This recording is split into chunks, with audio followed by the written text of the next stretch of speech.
In the past, I've heard you say that the 2021 all-time high for Bitcoin was cut short because of the derivatives market. Could you elaborate what you meant by that?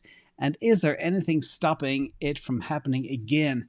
So this is tricky. So what I'm going to do is I'm going to start with how it's used in gold and then flip over to Bitcoin. So I don't normally talk about gold, but when I do, it's about something like this because there's a lot of parallels between the paper market, the derivatives market for gold, and Bitcoin. So the derivatives paper market for gold allows trading contracts representing ownership of gold without physical possession.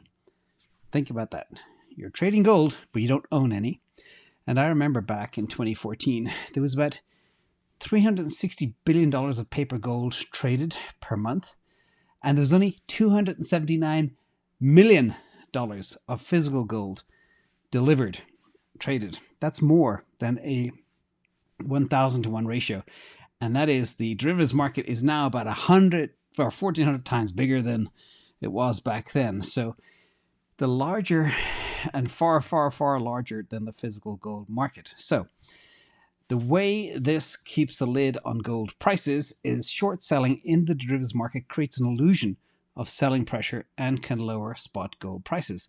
And speculation in the derivatives market without the intention of taking delivery artificially increases the demand for non-ownership contracts, impacting spot gold prices. And this is why, JP Morgan has been fined for decades now for manipulating the gold market. And that's why I never touched gold. I don't like it. But anyway, that's separate. Let's try to draw the parallel now with Bitcoin and see exactly if there are any parallels, first of all, and if it does suppress price. So futures contracts for Bitcoin, they are settled in cash, which means that traders do not have to actually take delivery of Bitcoin.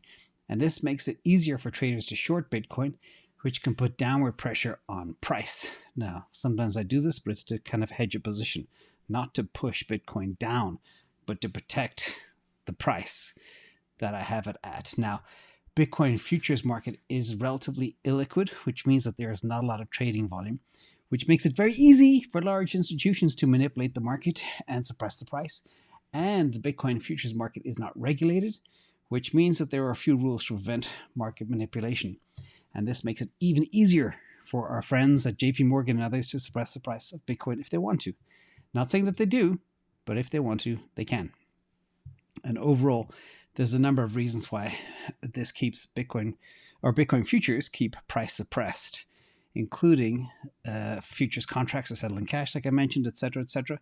And this just puts a lid on the whole market. Now, I hear people say, oh, but the futures market is regulated. No, it's actually not regulated by a single authority, but there are some regulations that apply to it. For example, the CFTC regulates Bitcoin futures contracts that are traded on US exchanges. SROs, like the CME, have rules regarding the trading of Bitcoin futures on their exchange, but these regulations are not designed to protect investors from manipulation or downside. So you're dead right. And that's basically how they do it. People sometimes, I watch what options traders do and futures traders do to identify where the market's going. And that's exactly how this plays out here.